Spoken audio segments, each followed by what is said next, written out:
Xo'p, bizda keyingi savolimiz o'rtada izomeriyasini nomenklaturasini tashlab o'tib ketdik. O'zingizlar ishlab qo'yasizlar. 10-dan boshladik.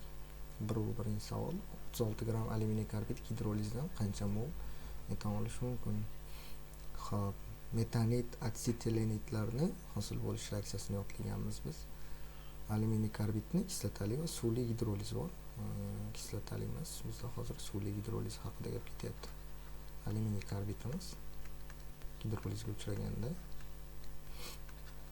alyuminiy gidroksidi bilan metan hosil bo'ladi. Reaksiyani tenglashtirib qo'yamiz. Alyuminiy 4 ta ekan, uglerodimiz 3 ta ekan.